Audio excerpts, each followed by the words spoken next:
Okay everybody, my name is Dave Byers and I'm going to share with you some secrets about playing the C chord. I've been playing for over 40 years and picked up some insights in playing those years as well as teaching, and I think I can help you. So let's get this started.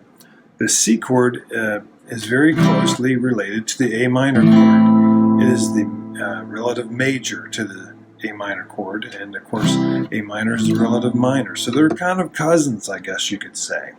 So watch how closely they are as far as fingering as well. If you're holding an A minor chord, it's your A minor chord, all you have to do is take this third finger and go straight up to the fifth string, and you have a C chord. Back down and back up. Of course, you've got a little slant going on there. You want to hold on your fingertips. Get your thumb back there in the back of the neck to help you out. Put your fingers up on their tips, just behind the fret, as you can see. Fifth string, fourth string, third is open. Second string fretted at the first fret, and the first string is open. Go down your chord, and you want to hear those nice open or nice ringing notes.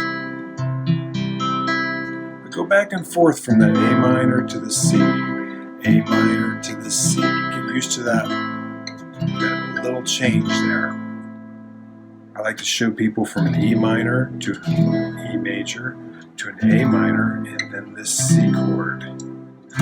See how closely they're all related? E minor, E major, A minor, drop down a set of strings, and then raise that third finger up to the C chord. So let me show you a few other ways about this C chord that a couple pointers, I should say. On the C chord, there's a few little issues that you can have with it. The back side of these fingers here can touch the string below them. The third finger, the second finger, as well as the first finger, all have that potential issue of getting in the way of this string below them. What I mean by that is if you bend your finger down a little bit, this fifth string will sound, but you're going to deaden the fourth string behind it if that third finger isn't up on its tip. You hear that? That's a dead note. We don't want that. Same thing can happen here on the second string, where it can stop that third string from ringing open, but not if we have it up on its tip. It will if it's been over, but if we get it up on its tip, it will not do that. And then, of course, the first finger can do the very same thing. It can get in the way of the first string ringing. So we don't want this sound, we want that sound. Okay? So let's show you a few different ways to approach this, see if you're still having trouble. Firstly, we can go to what I would call a baby C chord. We have a C note here on our second string of our first fret. I'm going to play the third string open, the second string at the first fret, and the first string is going to be open. That would be a baby C chord. You've got all three notes of your C chord in there, the C, the E, and the G. The E is on the bottom, and the G is at the third string. You get comfortable with that, then you can add your fourth string in there, which is another E. You got a little bit bigger E.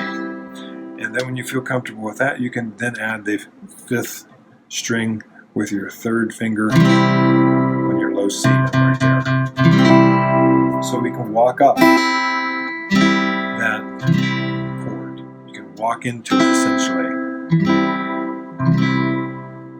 Alright, now another way of walking into this is with the C major 7. It's just like a regular C. Take off your first finger. C major 7, very happy-go-lucky chord. How much easier that is. And then add your first finger.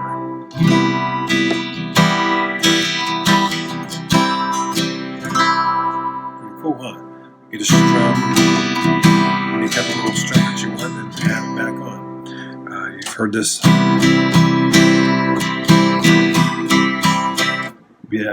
Eagles song, Best of My Love. So let's talk about this C chord some more.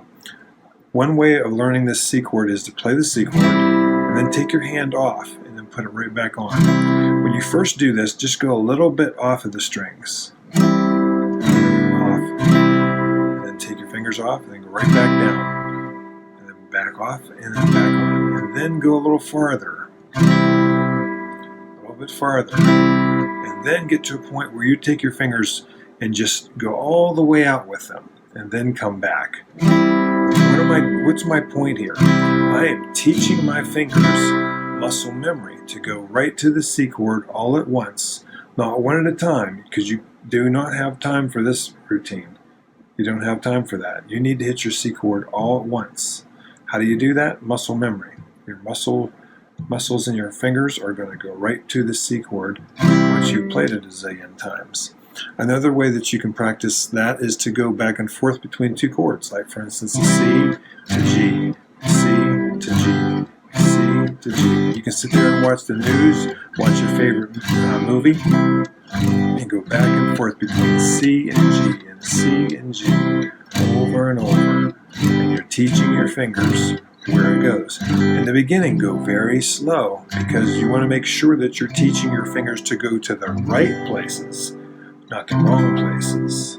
If you go too fast, just to go fast, all you're going to do is teach your fingers to continually make mistakes. Go really slow, making sure that your technique is clean, and then slowly speed it up. When you get good at those chords, then go from E minor to a C. E minor to C. E minor to C. Starting out slow again, but then looking up to something like this. The C to D.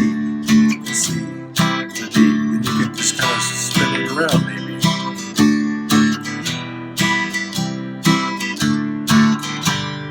Switching around some chords. I'm just strumming around with my right hand. So dead notes. Let's go back to dead notes. If you get those dead notes, those kind of notes, or those are dead notes. There's three basic reasons why you'll get dead notes. Number one reason, something is in the way. What is the something typically? Usually another finger. It's in the wrong spot and it's getting in the way.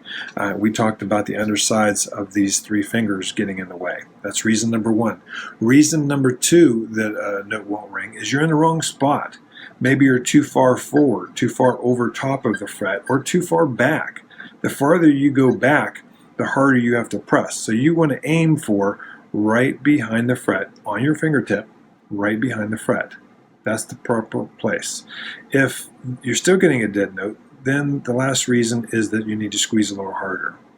I always put that at the end because if you're squeezing harder and you have something in the way, it's not going to work. If you're squeezing harder and you're in the wrong spot, it's not going to work. So if you've done the first two things correctly, nothing is in the way, and you're in the proper spot, then squeezing a little harder is generally going to fix that problem for you.